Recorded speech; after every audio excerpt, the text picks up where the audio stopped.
विनिमय दर निर्धारण का एक सिद्धांत है टकसाल दर समता नियम, द मिंट पैरिटी थ्योरी है। आज हम इसके बारे में डिस्कस करेंगे। तो चलिए स्टार्ट करें। टकसाल दर समता नियम जो है अंतरराष्ट्रीय स्तर पर जब विभिन्न देशों के बीच में स्वर्ण मान प्रणाली क्रियाशील थी। अगर हम विश्व में 1920 से पहले की बात करें तो 1920 से पहले विश्व के जो विभिन्न देश थे उनके बीच में लेन देन करने के लिए स्वर्ण मान प्रणाली जो है गोल्ड स्टैंडर्ड सिस्टम थे वो लागू होता था। ठीक है, लेकिन 1930 में जब मंदी की स्थिति आई थी तो उसके बाद में ये जो प्रणाली है स्वर्ण मान प्रणाली वो धीरे धीरे समाप्त हो गई हैं। तो टकसाल दर समता नियम जो है वो किससे संबंधित है? स्वर्ण मान प्रणाली से, गोल्ड स्टैंडर्ड सिस्टम से, या फिर एक धातुमान प्रणाली हम कह सकते हैं कि जब विभिन्न देशों के बीच में, जब हम दो देशों की बात कर रहे हैं तो उन दोनों देशों के बीच में एक ही धातुमान प्रणाली क्रियाशील होनी चाहिए। या तो दोनों देशों में स्वर्ण मान प्रणाली होनी चाहिए, दोनों देशों में गोल्ड स्टैंडर्ड सिस्टम होना चाहिए, या दोनों ही देशों में सिल्वर स्टैंडर्ड सिस्टम होना चाहिए, रजत मान प्रणाली क्रियाशील होना चाहिए। तब हमारा जो ये सिद्धांत है वो क्रियाशील होता है। यदि एक देश में स्वर्णमान प्रणाली है, गोल्ड स्टैंडर्ड सिस्टम है, और दूसरे देश में रजतमान प्रणाली है, सिल्वर स्टैंडर्ड सिस्टम है, तो ऐसी स्थिति में एक निश्चित टकसाल भार कितना होगा उसका निर्धारण नहीं किया जा सकता है। टकसाल दर समता नियम है इस स्थिति में लागू नहीं होगा जब एक देश में रजतमान प्रणाली है और दूसरे देश में स्वर्ण मान प्रणाली है। टकसाल दर समता नियम जो है वो कब क्रियाशील होता है, कब लागू होता है? जब दोनों देशों में एक ही प्रकार की धातुमान प्रणाली क्रियाशील होती है। या तो दोनों देशों में गोल्ड स्टैंडर्ड सिस्टम होना चाहिए या दोनों देशों में सिल्वर स्टैंडर्ड सिस्टम होना चाहिए। 1920 से पहले की अगर हम बात करें तो विभिन्न देशों में जब लेन देन करने के लिए जो सोने के सिक्के होते थे, ठीक है, या जो करेंसी जो चलती थी उसका एक निश्चित दर से हम उसको सोने के रूप में बदल सकते थे। उस प्रणाली से ये संबंधित, मतलब प्रत्येक देश में जो भी करेंसी चलन में होती थी उसका सोने के रूप में एक निश्चित भार जो है वो निश्चित किया गया था कि $1 जो है, ठीक है, उसकी वैल्यू सोने के रूप में कितनी है, 1 पाउंड जो है उसकी सोने के रूप में वैल्यू कितनी है। मतलब प्रत्येक देश की मुद्रा का जो मूल्य है वो सोने के रूप में निर्धारित किया गया था। जैसे अगर हम कहें कि $1 की जो वैल्यू है वो 2 ग्राम सोने के बराबर है, और 1 पाउंड जो है उसकी वैल्यू माना कि 4 ग्राम सोने के बराबर है। तो ऐसी स्थिति में यहाँ पर जो विनिमय दर होगी वो कितनी होगी? $2 बराबर 1 पाउंड। ठीक है, 1 पाउंड की वैल्यू कितनी है? 4 ग्राम सोने के बराबर है, और $1 की जो वैल्यू है वो कितनी है सोने के रूप में? 2 ग्राम सोने के बराबर है। इस स्थिति में अगर इन दोनों में अगर विनिमय होता है, ठीक है, डॉलर और पाउंड में, तो विनिमय दर कितनी होगी? $1, ठीक है, सॉरी, $2 बराबर, $2 की जो वैल्यू है वो किसके बराबर होगी? 1 पाउंड के बराबर होगी। तो इस तरीके से 1920 का जो समयावधि थी उससे पहले हम देखते हैं कि विभिन्न देशों की जो मुद्रा होती थी उनका सोने के रूप में एक निश्चित मूल्य होता था, सोने के रूप में एक निश्चित भार होता था, और प्रत्येक देश का जो केंद्रीय बैंक होता था वो एक निर्धारित कीमत पर सोना खरीदता था या सोना बेचने के लिए वो हमेशा तैयार होता था। तो हम कह सकते हैं कि प्रत्येक देश की मुद्रा का जो मूल्य सोने के रूप में निश्चित था, या एक देश की मुद्रा दूसरे देश की मुद्रा के रूप में सोने के रूप में जब बदली जा सकती थी तो उसी दर को हम क्या कहते हैं? जो ये सोने की एक देश की मुद्रा दूसरे देश की मुद्रा में बदली जाती है उसी दर को हम क्या कहते हैं? टकसाल दर कहते हैं। इसको हम एक उदाहरण के द्वारा समझेंगे। उससे पहले देखिए कि जो टकसाल दर है वो क्या होती है? विनिमय की सामान्य दर या टकसाल दर क्या होती है?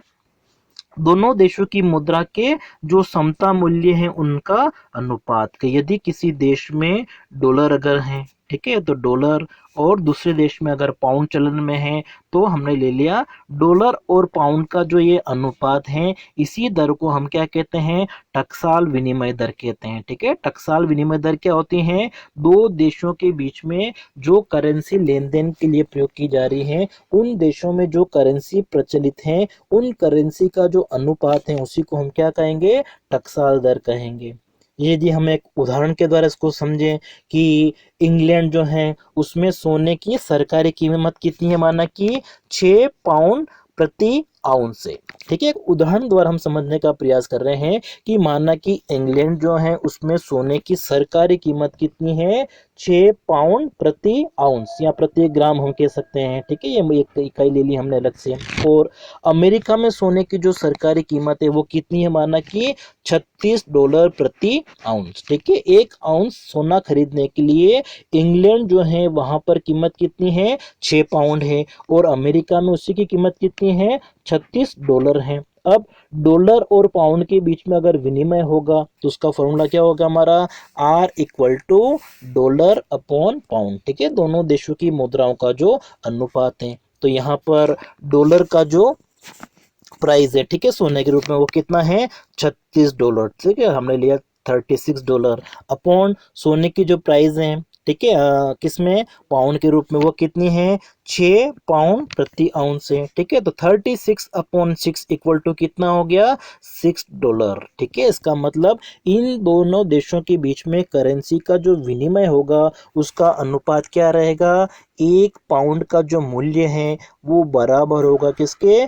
$6 के। ठीक है, $6 के बराबर होगा। इस तरीके से इनके बीच में विनिमय होगा। अब यदि हम मान लेते हैं कि इन दोनों देशों के बीच में, इंग्लैंड और अमेरिका के बीच में किसी प्रकार का कोई व्यापार होता है और अमेरिका का जो बैलेंस ऑफ पेमेंट है अगर वो घाटे की स्थिति में है। ठीक है, हम एक कल्पना कर रहे हैं यहाँ पे कि इंग्लैंड और अमेरिका के बीच में किसी प्रकार का कोई आयात निर्यात होता है, व्यापार होता है, और अमेरिका का जो बैलेंस ऑफ पेमेंट है, भुगतान शेष है, वो घाटे की स्थिति में है।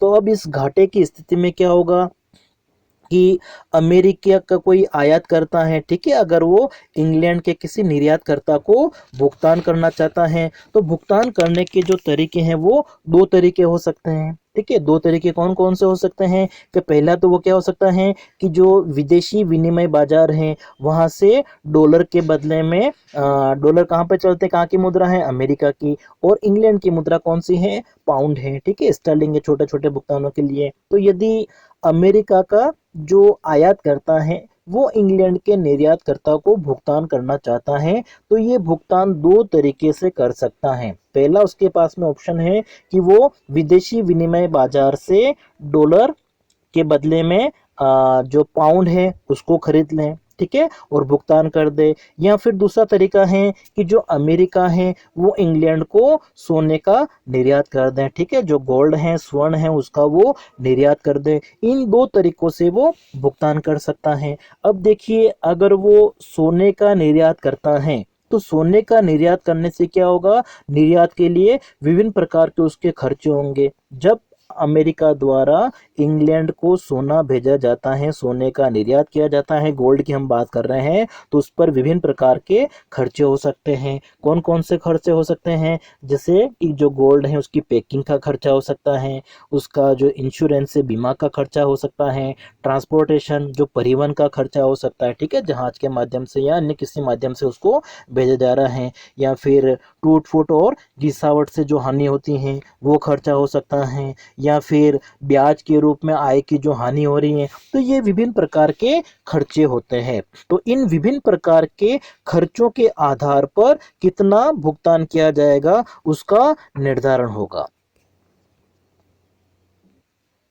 इसके बारे में हम आगे जब डायग्राम एक्सप्लेन करेंगे उसमें इसको हम ज़्यादा आगे और डिस्कस करेंगे।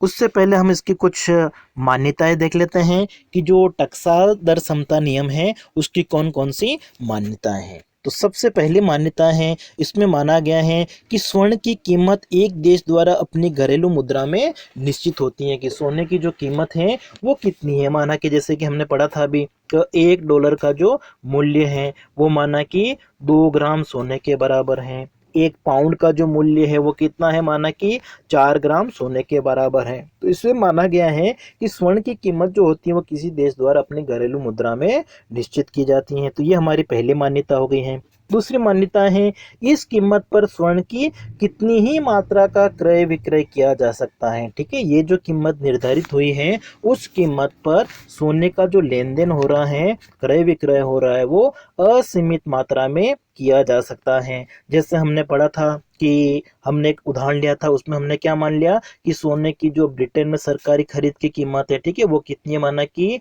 6 पाउंड प्रति आउंस है।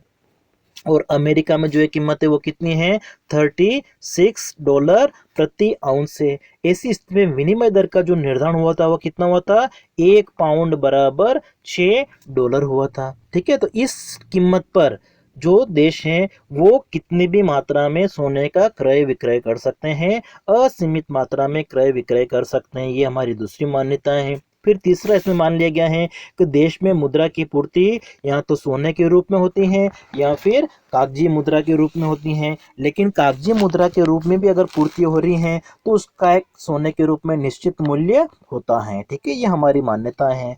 फिर इसमें मान लिया गया है कि कीमत स्तर और मुद्रा की पूर्ति में सीधा संबंध होता है। जब अर्थव्यवस्था में मुद्रा की पूर्ति अगर बढ़ेगी तो कीमत स्तर भी क्या होता है, बढ़ेगा। उसके बाद में हमारी मान्यताएं हैं कि विभिन्न देशों के बीच में, ठीक है, और देश के बाहर की भी हम बात कर रहे हैं, जो पूंजी है वो एक तरह से क्या होती है, गतिशील मानी गई है। एक देश से दूसरे देश में या देश के विभिन्न हिस्सों में पूंजी जो होती है उसको गतिशील माना गया है। फिर ऐसा माना गया है कि अर्थव्यवस्था में स्वतः समायोजन तंत्र क्रियाशील होता है। मांग और पूर्ति की ऐसी शक्तियां क्रियाशील होती हैं जो अपने आप संतुलन को निर्धारित कर देती हैं। और फिर माना गया है कि विभिन्न देशों के बीच में जो सोना है, स्वर्ण है, उसका क्रय विक्रय होता है, उनका लेन देन होता है। स्वर्ण का आयात निर्यात विभिन्न देशों के बीच में स्वतंत्रता पूर्वक होता है। अब ये हमारी मान्यता अगर दी हुई है तो ऐसी स्थिति में दो देशों में विनिमय दर का निर्धारण कैसे होगा, टकसाल समता दर नियम के अनुसार, उसको हम आगे एक रेखा चित्र के द्वारा समझने का प्रयास करते हैं।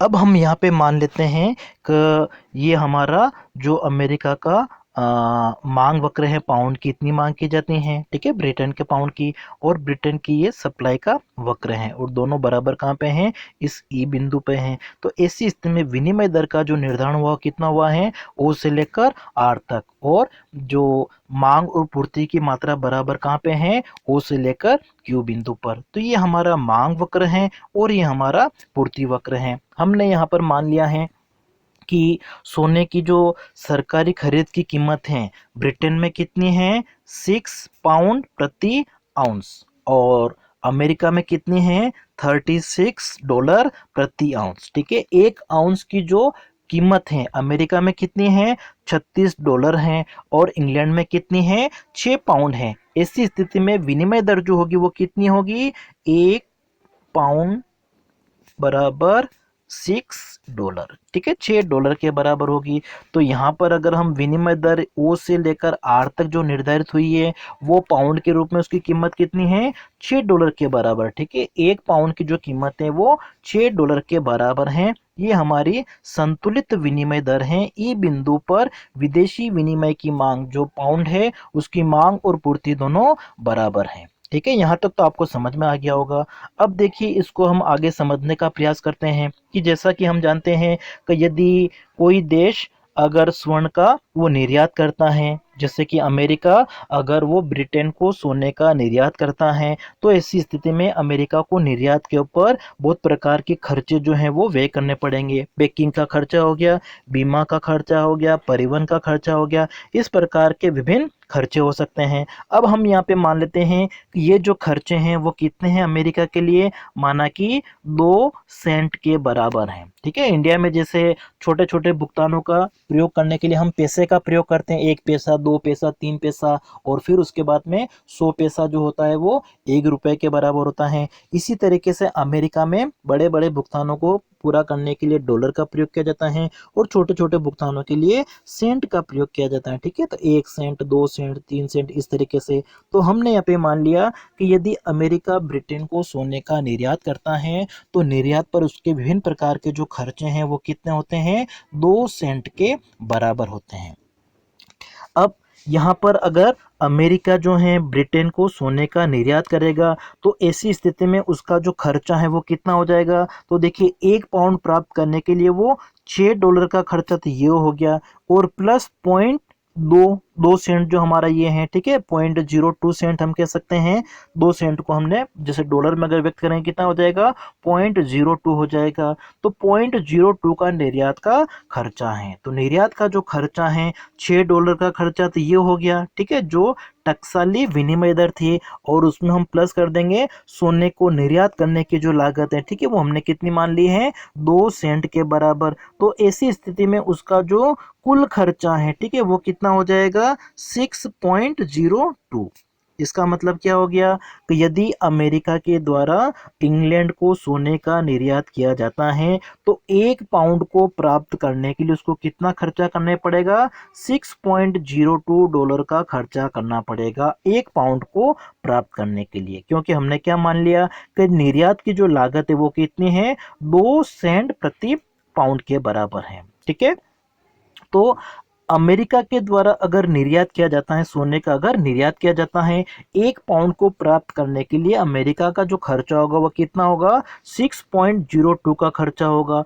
और अगर $1 को प्राप्त करने के लिए, सॉरी, 1 पाउंड को प्राप्त करने के लिए अगर अमेरिका को $6.02 से अधिक का भुगतान करना पड़ेगा, तो ऐसी स्थिति में अमेरिका क्या करेगा, उसको निर्यात नहीं करेगा। क्यों? क्योंकि देखिए वो अपने सरकारी खजाने से ही क्या कर सकता है, इसको खरीद सकता है। तो इस खर्चे से ज़्यादा खर्चा, ठीक है, $6.02 का जो खर्चा है, अगर इससे ज़्यादा खर्चा होगा तो फिर वो सोने का निर्यात नहीं करेगा, ठीक है। अमेरिका का जो भी आयात करता है वो क्या करेगा, अपने देश का, अमेरिका का जो सरकारी खजाना है उसी से वो क्या कर लेगा, इस रेट में तो वो वहीं से खरीद सकता है, ठीक है। इसलिए वो इससे अधिक कीमत होने पर, 6.02 कीमत से अधिक होने पर उसका वो निर्यात नहीं करेगा। इसी तरीके से अगर हम आयात की बात कर रहे हैं, तो आयात का जो निर्धारण है, ठीक है, वो भी इतनी मात्रा जो होगी वो कम हो जाएगी, ठीक है। तो निर्यात की जो लागत है $6 में से हम क्या कर देंगे,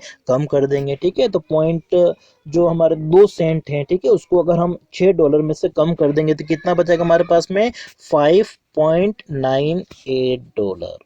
ठीक है।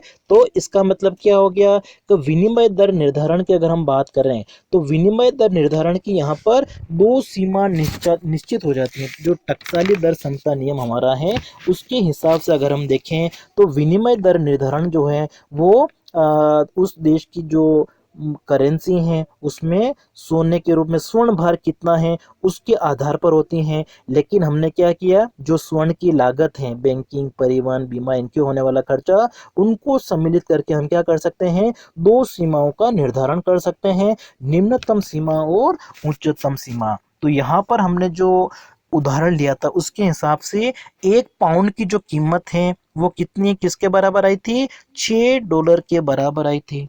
और उसमें हमने निर्यात का जो खर्चा है वो ऐड कर दिया था, कितना, 2 सेंट का था, ठीक है। तो हमने ये खर्चा कितना हो गया था, $6.02, ठीक है। ये उच्चतम सीमा आ गई हमारी। और निम्नतम सीमा के लिए हम क्या करेंगे, इस $6 में 0.2 का ये जो खर्चा है, 2 सेंट का जो खर्चा है 0.02, वो हम लेस कर देंगे। तो कितना आ जाएगा हमारे पास में, $5.98। तो इन दो सीमाओं के बीच में विनिमय दर निर्धारण का जो टकसाली दर समता नियम है वो क्या कहता है कि विनिमय दर निर्धारण कहाँ पे होगा, इन दो सीमाओं के भीतर होगा, ठीक है। दो सीमाएं कौन कौन सी हैं, जो संतुलित कीमत हमारी आई थी ई बिंदु पर, उसके आधार पर हमने दो सीमाओं का निर्धारण कर दिया है। अब इस आधार पर हम देखते हैं तो पाउंड का जो निर्यात वक्र है, ठीक है, निर्यात वक्र हमारा, जो सप्लाई वक्र हमारा ये है, उसकी एक सीमा निश्चित हो गई थी। क्योंकि हमने देखा था कि संतुलन का निर्धारण ई बिंदु पर हुआ था, जहां पर 1 पाउंड की कीमत कितनी है, $6 के बराबर है। और अगर सोने का निर्यात किया जाता है तो निर्यात करने पर खर्चा कितना होता है, 2 सेंट का खर्चा होता है। तो उस खर्चे को भी अगर हम विनिमय दर में जोड़ दें तो हमारा जो अधिकतम खर्चा है, ठीक है, स्वर्ण को निर्यात करने पर, वो कितना हो रहा है, $6.02 के बराबर हो रहा है। तो अगर निर्यात करने पर, ठीक है, अगर इससे अधिक खर्चा होगा तो जो अमेरिका है, ठीक है, अमेरिका का जो आयात करता है वो इसको नहीं भेजेगा, ठीक है, सोने का वो निर्यात नहीं करेगा। तो इस बिंदु पर हमारा जो ये डी बिंदु आया था, यहाँ $6.02 की ये जो कीमत है, यहाँ पर स्वर्ण का जो निर्यात बिंदु है, ये जो हमारा पूर्ति वक्र है पाउंड का, वो एक तरह से कैसा बन जाता है, पूर्णतया लोचदार बन जाता है, ठीक है, जो क्या दर्शाता है कि यदि कीमत इस बिंदु से अधिक होगी तो ऐसी स्थिति में जो अमेरिका का आयात करता है वो सोने का निर्यात नहीं करेगा, इस कीमत पर वो अपने देश से ही खरीद लेगा। इसी तरीके से हम देखते हैं वो पाउंड की जो कीमत है, ठीक है, डॉलर के रूप में वो कितने हैं, 5.98 है। तो इससे कम कीमत अगर होगी तो इससे कम कीमत पर कोई भी अमेरिका का व्यक्ति, ठीक है, या अमेरिकी हम कह सकते हैं, वो पाउंड को नहीं बेचेगा। क्यों नहीं बेचेगा? क्योंकि यदि कीमत इससे कम हो जाती है तो ऐसी स्थिति में उनको क्या होगा, नुकसान होगा। तो क्योंकि उसको कम मिल रहा है, क्योंकि 5.98 ही है और निर्यात का खर्चा कितना है, 2 सेंट का है, ठीक है। अगर इससे कीमत कम हो जाती, माना कि कितनी हो जाती है, 5.95 हो जाती हैं, और अब यहाँ पर अगर वो पाउंड बेच देता है, ठीक है, तो उसका जो खर्चा है वो कितना हुआ, 2 सेंट का हुआ है, ठीक है। तो ये कितना हो गया, 5.97 ही हो रहा है, ठीक है, जबकि उसको मिलना कितना चाहिए, $6 के बराबर मिलना चाहिए। तो ऐसी स्थिति में जब कीमत इससे कम हो जाएगी, 5.9 से कम हो जाएगी, तो कोई भी अमेरिकी जो है वो पाउंड को विक्रय नहीं करेगा, ठीक है। इसलिए जो स्वर्ण का आयात बिंदु है उसकी ये निम्नतम सीमा हो गई है और ये स्वर्ण की निर्यात बिंदु की उच्चतम सीमा हो गई है, और विनिमय दर का जो निर्धारण है वो इन दोनों सीमाओं के बीच में होगा। स्वर्ण का जो आयात बिंदु है और स्वर्ण का निर्यात बिंदु है, ये दो सीमाएं जो है निर्धारित करता है टकसाल दर समता नियम, ठीक है। तो आपको क्लियर हो गया होगा कि हमारा जो ये सिद्धांत है टकसाल दर समता नियम क्या कहता है कि विभिन्न देशों के बीच में अगर स्वर्णमान प्रणाली है तो ऐसी स्थिति में विनिमय दर का जो निर्धारण है वो किस प्रकार से होगा।